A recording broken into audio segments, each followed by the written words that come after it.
Ladies and gentlemen, today I have Bubba White, known as Moondog Splat, and Goliath here with me today. Bubba, how are you today? Good. But yourself? Good, good, good. Glad to have you. Thank you for here for joining me today. Let's talk a little bit about your career and how it started. Oh, I guess I was tired of what I was doing, working, regular job, whatever. But I just wanted to make more money, and I started, hitting the gym again and starting to train hard for it. And then I met the guy that was in wrestling before, and he gave me Guido's number, Guido Mongol, and went from there. I had a tryout as a hillbilly, probably maybe after in like '85, November of '85, and didn't work out, whatever. But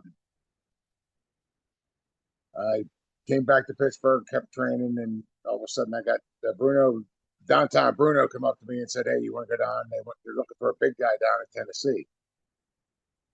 So and then that's when I became Goliath. So I was '86, and I broke my leg in '87. So when you mentioned the Hillbillies, this is the WWF Hillbillies, Hillbilly Jim, Uncle Elmer. Yeah, Uh, I was going to tag with cousin Luke.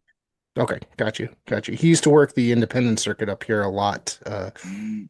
for the Savoldis, Northeast Championship Wrestling, stuff like that. Yep. Yeah, I got to work him later on. I don't know what year it could have been, but we went to Union, Maine, and I was on the card as Goliath, and the next thing you know, I was the Mad Russian fighting Cousin Luke. Was that for the So Savoldis? Does that make sense? Was that for the Savoldis, maybe? I don't know. It was at a racetrack. It was a carnival, and it was a racetrack, and they put the ring over by the bleachers of the racetrack, and they rode you out in a car. It was probably a good 400 or 500 feet maybe to where the ring was from where we were dressing at. So here I was the Mad Russian that night. So great match. We had a good match. We talked a little bit afterwards, and you came a long way since you had your tryout. I go, I was the same way when I had the tryout. So oops, I was the same way when we had the tryout. Just that I wanted to get the drop kick in, and I don't know if that hurt his feelings, but Vince McMahon and them we were taking pictures and everything like that, and next thing you know, I wasn't getting any word from cousin Luke that we were going to be together. And it's like, oh, okay, well, went back here, and hopefully then Goliath came along. So Yeah. So you mentioned downtown Bruno, and you were training. You went in first as Goliath in Memphis. yes, yes, Yeah. Under with what was it downtown like? Bruno, we traveled together. You Yeah. know, What was that like working down there in Memphis? yeah, it's a new experience. It was the first, any organization for me. Uh, so I got to meet Jerry King Lawler, Jerry Jarrett. Eventually, I didn't meet him right away when I got in there, Jerry Jarrett, but Jerry King Lawler, we met at TV, and it was on from there. Right. Right. Was let's see here. Oh, okay. So you feud over with Crusher Blackwell over the CWA super heavyweight title? Yeah, Was I that got to yeah, work against him. Yeah, yeah, and in Louisville, if I'm not mistaken, in Louisville. and Well, Nashville, and Nashville. Okay. Memphis. Yeah, Okay. What was it like working with Crusher?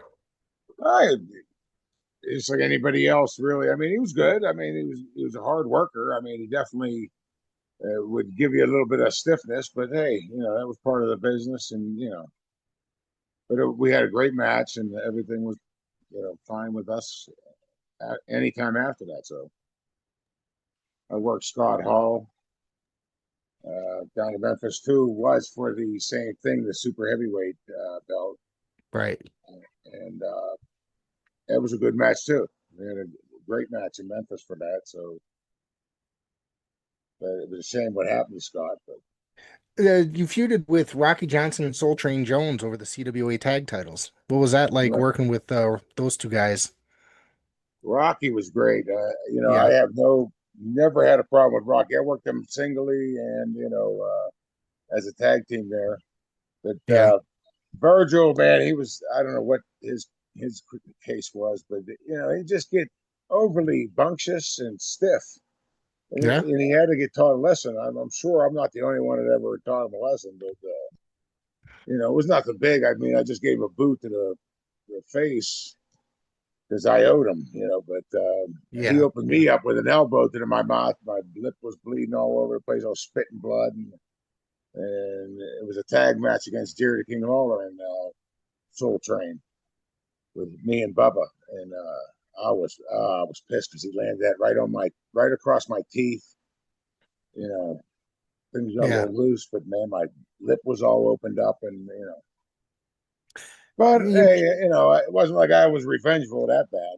I could have been a lot yeah, worse. you just landed what he had coming to him basically. So Well, yeah, Jerry yeah, King Lawler in the match goes, "Ooh, payback's a bitch." And I looked over at Jerry. I said, "You're next." But Jerry got the face looking. And I started, it was a great time. We had to actually be escorted out of the town, so it right. was a great match, great time. So Yeah. You mentioned Bubba. Now you're referring to Fred Ottman, correct? Fred Ottman, Typhoon. Big Bubba, yeah, he He was Big was Bubba with Goliath, yeah. Yeah, he was in there at that time. He, just inducted into the WWE Hall of Fame this year. Pretty much, absolute legend if you say so. I mean, Tugboat, Oh yeah. Typhoon, Big Steel Man. Yeah, Uh, Great to say that I got a chance to tag with them, room with them, travel with them. So many funny stories of me and him together, but there was just so much. Me, him, and Bruno going up to Blytheville, Arkansas, and it was an ice storm. That was a night and a half. Uh, Bruno went over the side of the road and went down in a ditch, and we we had to climb this hill. Was the grass was all ice, the road was all ice, and finally, somebody picked us up. I think it was I can't remember their tag name, but they picked us up in a little Chrysler minivan. And we got to the show. There was maybe 30 people there. And it was just heck to get home. We went back another town and found a hotel room because we weren't going to drive in the ice. It was almost death defying, I guess, but it was a good time.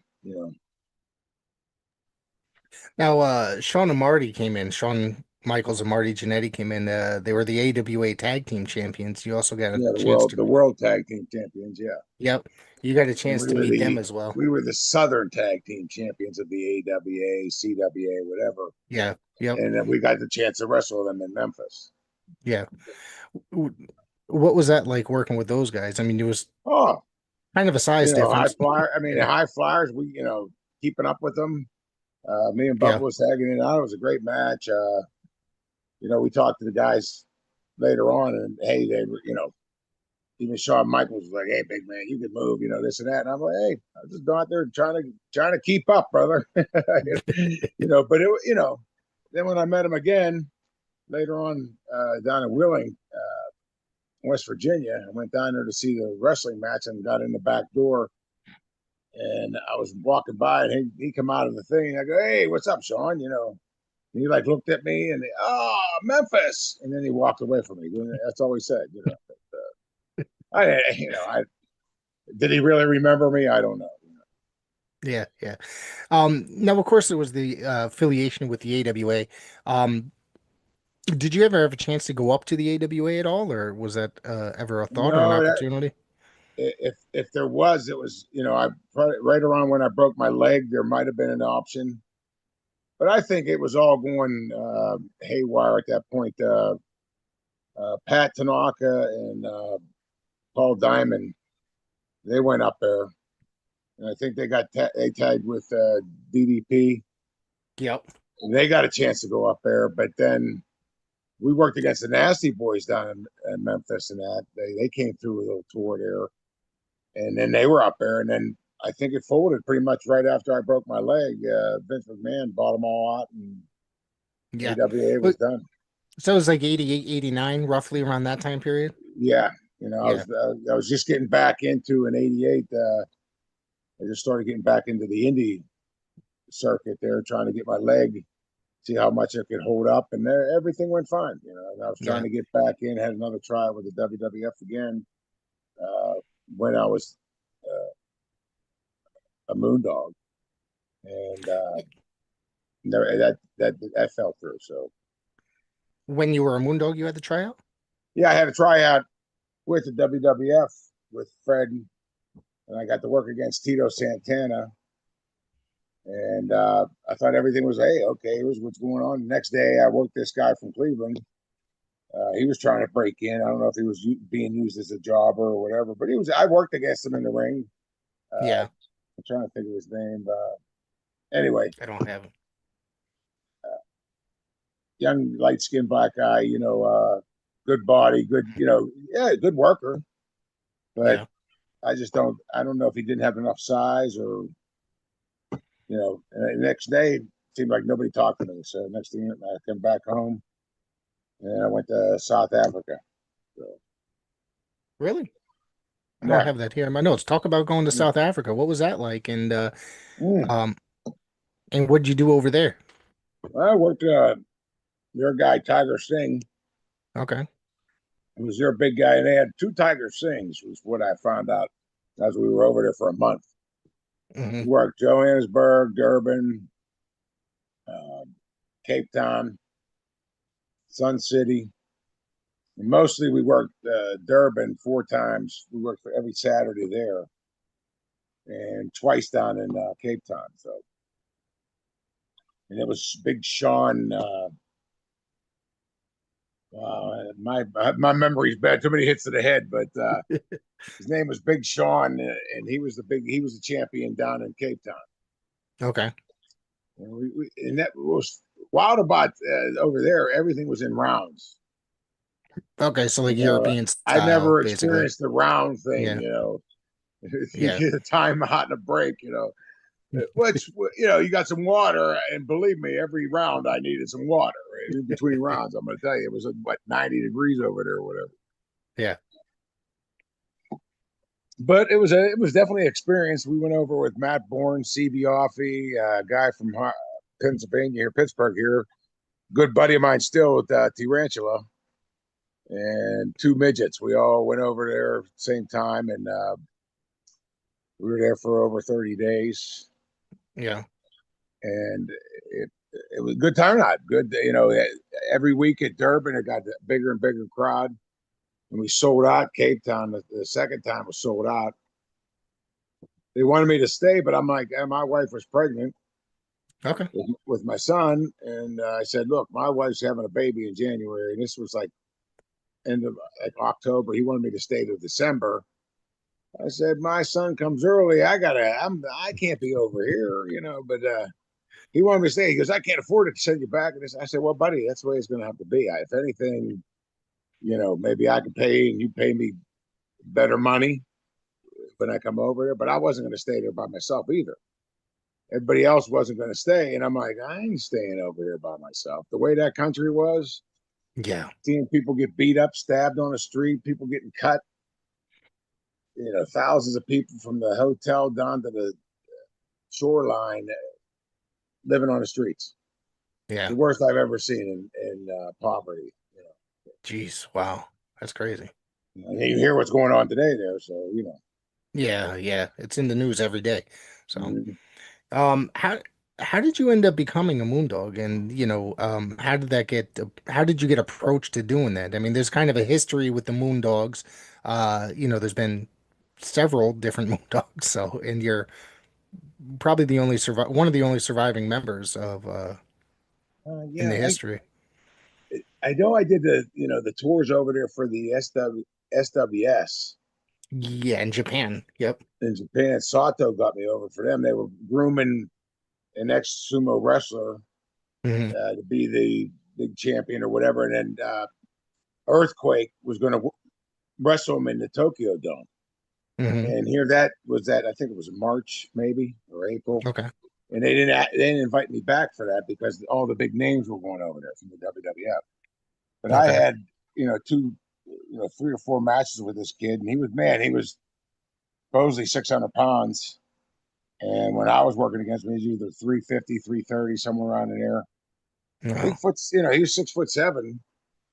And here during the match against the Earthquake, he was got on the mic and exposed the business to all the Japanese people, which is, they're bigger kayfabe over there than here, So, Yeah, it's treated like a legitimate sport over there, and with the newspapers and stuff. and he got on there. It's all, blabbed it on the microphone, jumped out of the ring and left. They never got to work each other. So I never got invited back. So next time I went Interesting. back was with the Moondogs. Okay. But so that was like 92, 93, somewhere around there, maybe 94. I th- well, I First, I just went watched. back. I went with Spot to get back to that story. Yep. Richard Lee, the manager of the Moondogs at that time, called me at work. I was working that day at a bar, and I was filling in for somebody, and I got a phone call, and is this Bubba? I said, yeah, this is Goliath, whatever he said. And he goes, this is Richard Lee. I go, get the hell out. What's up, Richard? He goes, hey, you got an opportunity to become a Moondog. Would you be interested in coming down?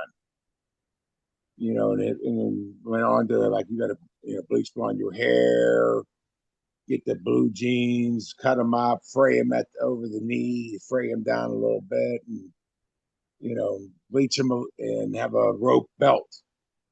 If you can find that, Hmm. and bleach your hair. So I said, yeah, when do you want me to down there? So I got a call back from him, and next thing you know, I was on my way down there as a Moondog.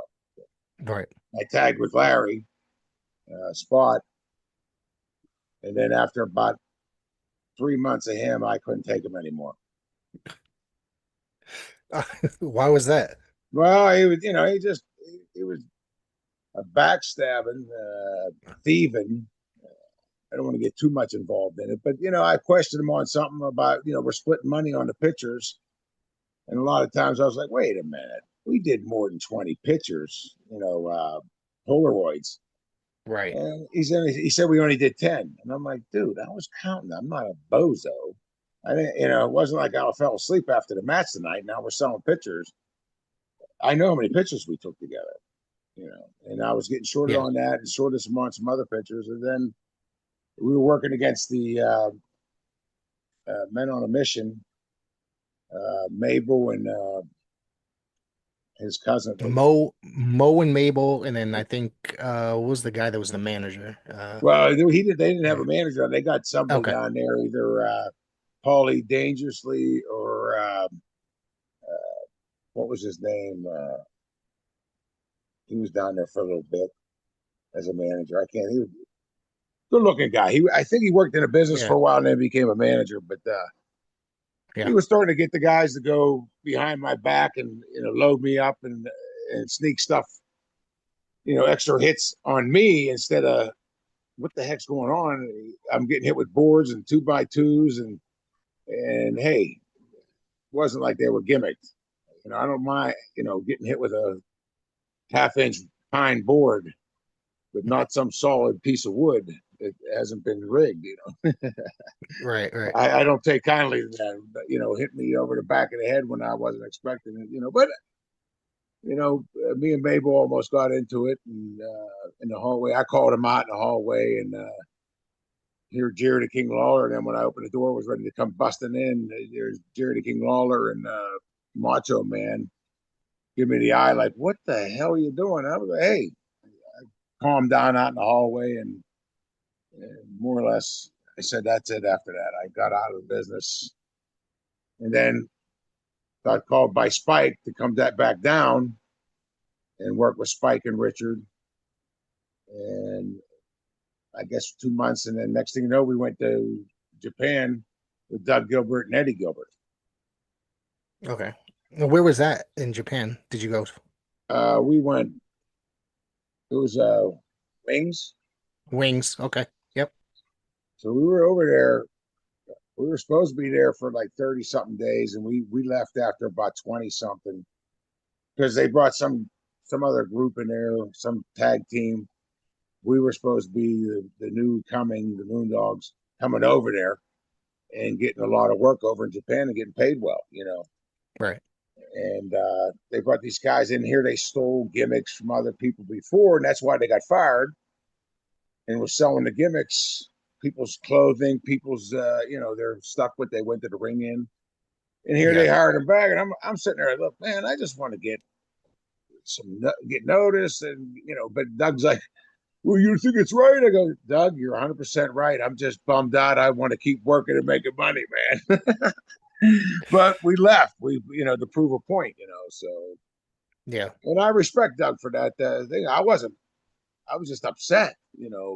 because I wanted to make some money, but the deal was right. We shouldn't have left.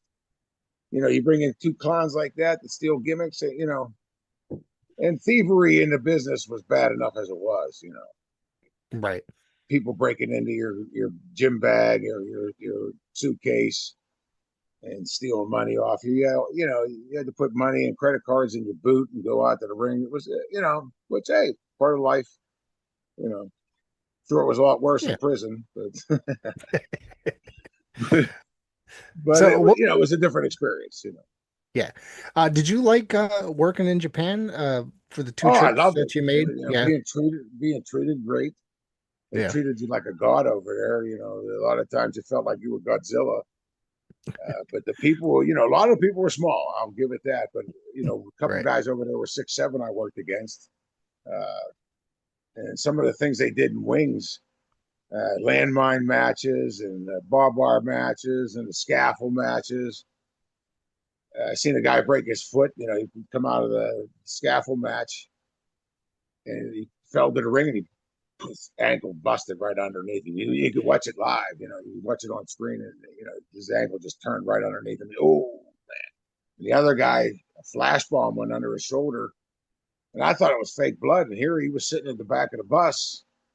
And we were going to another town, and everybody was talking to him. And all of a sudden, I turned my head, and the guy's showing his back, and I went, "Hey, is he the guy that was just on TV?" We were watching the matches on the bus TV, and and he showed me his back, and I went, "Get that."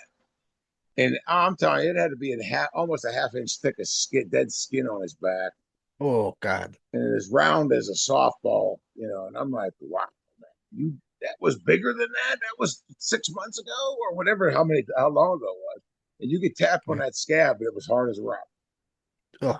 And I was like, dude, I hope they're paying you well for that land ball mine going on. I mean, you worked Memphis, which was known as a pretty kind of like the precursor to like hardcore wrestling and stuff like that, like the stuff that they would pull out.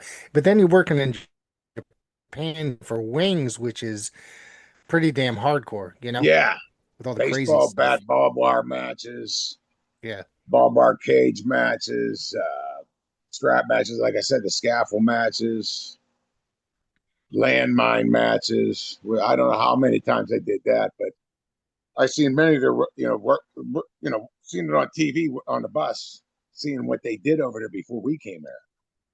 As the Moondogs, and I was like, Right. wow, these guys, man, you got to get hit with a baseball bat with barbed wire, or get picked up and slammed on barbed wire. I wasn't into that, but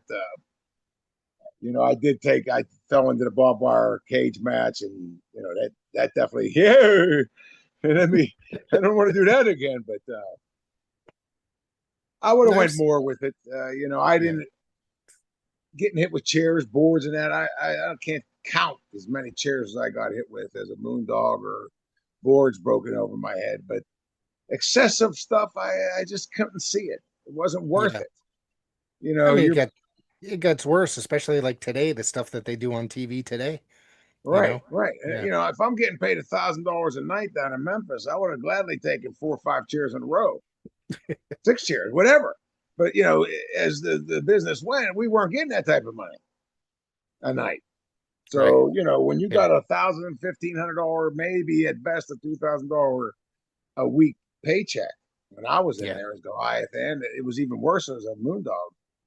We weren't really under 1,000 much, but Goliath days were better. But the one thing about the Moondogs, I got to sell pictures.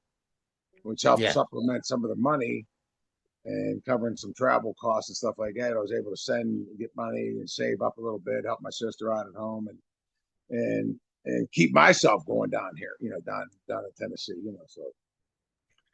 So So you ended up going to Smoky Mountain for a brief period. Were you there? no, That I was, never got to go unless we wrestled in Chattanooga yeah. as the group. But I don't know if that was Smoky Mountain. But I was still with the Memphis stuff. But I worked down in Americus, Georgia against David Sammartino. I went down there Oh, with really? JT Southern. Me Okay. and him, I was let go from the CWA in Memphis. So JT Southern got me a gig down in America, Georgia, and I worked against David Sammartino. What was it like working with David? I mean, he's Uh, kind of an hey, obscure name these days. You know what I mean? he wasn't his dad, but I never worked his Yeah. dad. But Yeah. he lost a lot of weight. He was down to like 190, looking like a bodybuilder.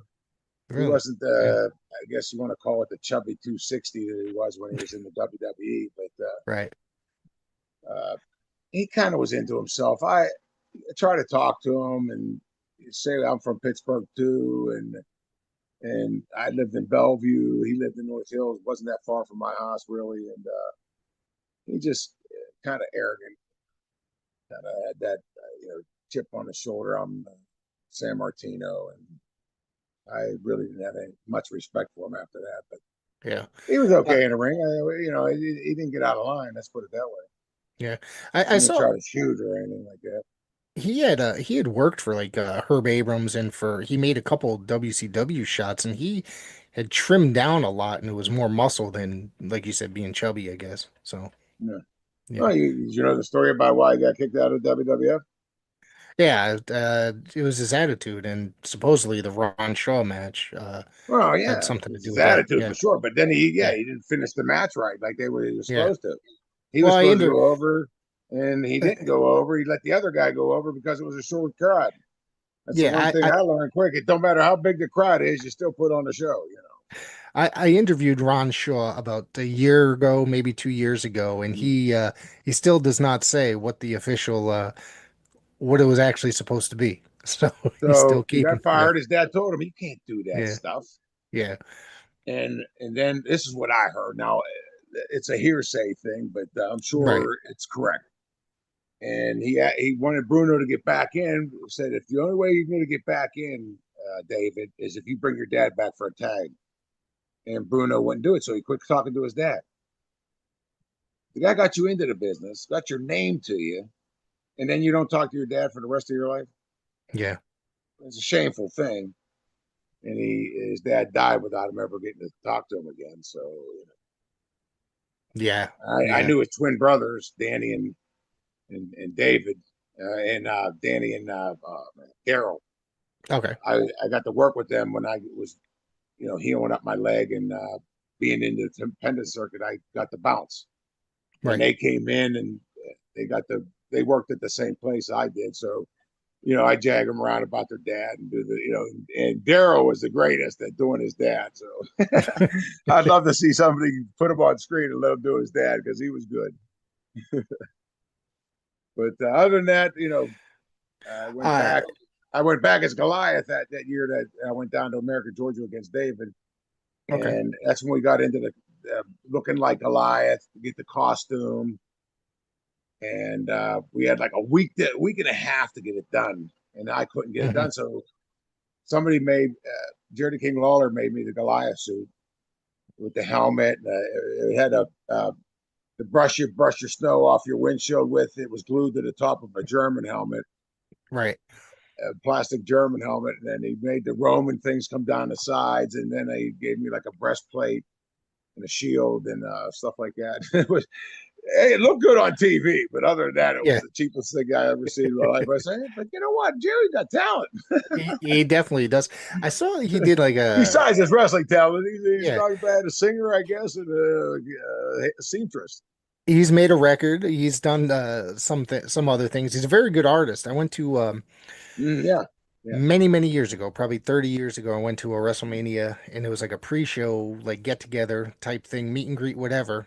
And he was drawing pictures, and that dude's art is amazing. Yeah, Like I see seriously some of the stuff amazing. in the locker room. You know, Yeah. Yeah, it was pretty outstanding. Did you go back to Japan and team with Abdullah? no, That's not true. Okay. no, not true. I never went to just before you asked me. I never went to Puerto Rico either. Right, right. Somebody Do asked me about Puerto Rico, and I was like, let me just clarify. I've never been to Puerto Rico. right. I wasn't sure about that. Not even as a joke. You know, Yeah, I wasn't sure about that or the teaming with Abdullah stuff. I just wanted to try to clear that up he because was it's working something I, here in a show yeah. for a guy named Gene. It was at a Okay. country. What do they call them? Like a County country club fair. or oh, County county fair. fair. Okay. Yep. And the Sheik was there. The original Sheik was on the card, and some of the local guys, Gene, and then Abdul the Butcher. And I can't remember who I worked against, but I went out there, and then they were supposed to have a battle royal, and I think it was maybe Sheik versus Abdul the Butcher. It was the main event that night, and they were juicing all over the place. And at the end of the night, everybody was going back in for the battle royal, and I said, "Hey, nobody contracted me for a battle royal, and they ain't cutting me when I get in that ring. Them guys were all getting cut out there." And I said, "No, no, not for me." I said, "You could take some out of my pay, whatever you got to do, but I'm out of here. I'm done for the night." So, So, what year did you retire from in professional wrestling? '95, I got married. Right after I got married before I went to South Africa. Okay. My wife was pregnant. We found that out before I went to South Africa. So she was due around the end of December, January, and my son was born. I had a. Hmm. I said, I didn't see anything coming back from the WWF tryout with the earthquake and typhoon and become a natural disaster. I don't know if I was supposed to become a natural disaster with him. Jimmy Hart got me to set up with it. Next thing you know, I was on the plane heading home, and so then that's when I went to South Africa, and then when we came home from that, my son was born. I said, "That's enough." I didn't see Okay. any light at the end of the tunnel, and I wasn't getting into the indie stuff and not getting a big pay and stuff like that. It wasn't worth me. I was making more at the door bouncing than I was making at some of the Right. shows Yeah. wrestling. So You didn't try for maybe like WCW or ECW anything because those were kind of. I mean, well, WCW was pretty good, but ECW was kind of flourishing at the time. You know. yeah, they were. And Cody Michaels is a guy from Pittsburgh here, and I got to know him. He wrestled down in Memphis Yeah, I during remember the him. '90s or whatever. He went down to work with and Lawler and Jarrett and that. And Cody come up to me with our kids while we were out at a Safari Sam's or something like that. It was all like a jungle gym thing.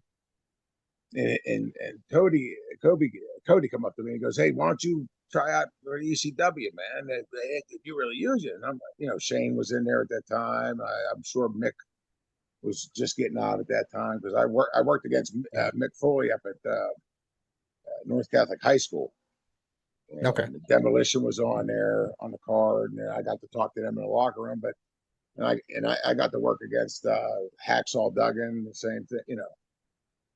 And I you know I had a great time in Memphis. That's what. Yeah. Yeah. It's still, one of my favorite territories. I still go back and watch a lot of the footage. There's a lot of times I get done doing work and I'll sit up and I'll just throw on some old Memphis from the 80s or the early 90s. USWA. See, in the 90s, I didn't get the television until it was like the late 90s of Memphis. I got it for a little bit in the 80s, like when it was CWA, and then when it turned into USWA, I had the Yeah, Texas version, but not the Memphis version. I didn't get until probably 95 for a few months and then it disappeared. yeah. When I went down the first time as a Moondog, they were just, I guess, filling, filling out the contract with them buying the USWA and getting it. And they were Right. just got done doing Dallas when I Yeah. came down as Moondog Splat the first time, Right. and I didn't have to go to Dallas to do the TV. They started doing the TV in Memphis again when I got down there, so that was good. Yeah, You I didn't think have they to were. get on the bus and I think travel like 10 hours at night. And Yeah. I think their original plan was to have like, the Texas program and the Memphis program, keep them kind of Yeah. just the guys going back and forth each and every week. You know what I mean? And they were trying to, I think it was they were trying to for a bigger expansion and it wasn't working. I Well, think they that's had like when, 6 months, from what I heard, they had like 6 months of TV left yeah, from the USWA in Dallas. yeah.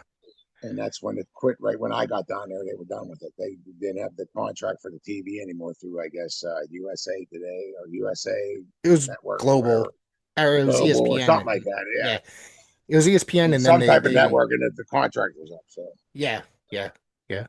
So, what are you up to today? And do you keep up with wrestling at all today? my kids do. My kids got me into it. My son, he's at every wrestling match that comes to Pittsburgh, and he collected belts. He's got all the autographs, and even though I told him everything, but he loves it, and I keep up on it on that. But other than that, I really don't know what's really going on. I know Roman Reigns and Cody Michael. I mean, not Cody Cody Rhodes. Rhodes, yeah, Yeah, yeah. and the other guy. Their names. See, the names lose it.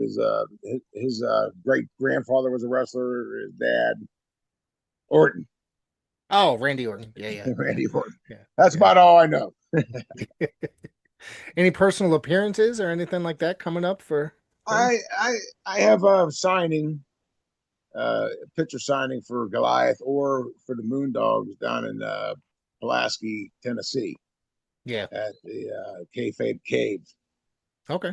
in Pulaski, and I'll be down there August 23rd for that. It's on a Saturday, if I'm not mistaken, but I still got to get the details of going down and where I'm going to stay and all that. Right. Fred offered me to stay at his house, so I'd like to take him up on that. So, but I told Fred I got to get back to him because I don't know what this guy's supplying or what he's willing to do with anything, like if he's paying for a hotel and all that. So I got to Right. find all that information out. Right. Right. Cool. Cool. But that'd be So the if first signing I've done since I was in wrestling. I mean, I worked as a bouncer, manager of a bar, and I bartended for 25 years after I got out of the business. And, I made a lot of money because I told stories, right. people love to hear stories. And I had a lot of them, and, add a little comedy to them and sometimes, but 99% of them were right on the button, but I got tipped well, and, I had a lot of good times at the bar, but, yeah, that's over too. So Yeah.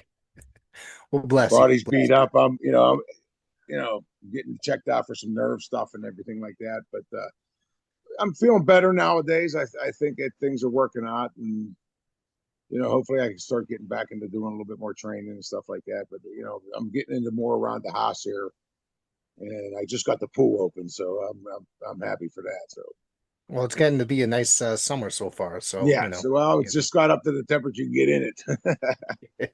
We just finally hit 86 here in Pittsburgh, so yeah, we had our first 80 degree day here today. yeah, In sense, it's been kind of a, I guess, cool May into cool June. It hasn't been that warm yet, yeah, but right. today's the hottest day we've had. So I remember we, opening the pool up at the first week of May because it was 90 degrees. I went out there and got that thing open in 3 or 4 days and was swimming. But then it hasn't happened again since. So, well, I want to say thank you for coming on here today, and thank you for your patience today. I appreciate it. ah, thank you. Sorry if sometimes I drift away and start yakking away because I'm just so used to telling stories down a bar. No, no, we love the It's that's like what we I'm getting like back here. into it. It feels like I got hit with a board and I'm going into an interview. Now we like those stories here, so that's what we do. So thank you Yeah, very again, and well, hopefully we'll have you back my soon. pleasure.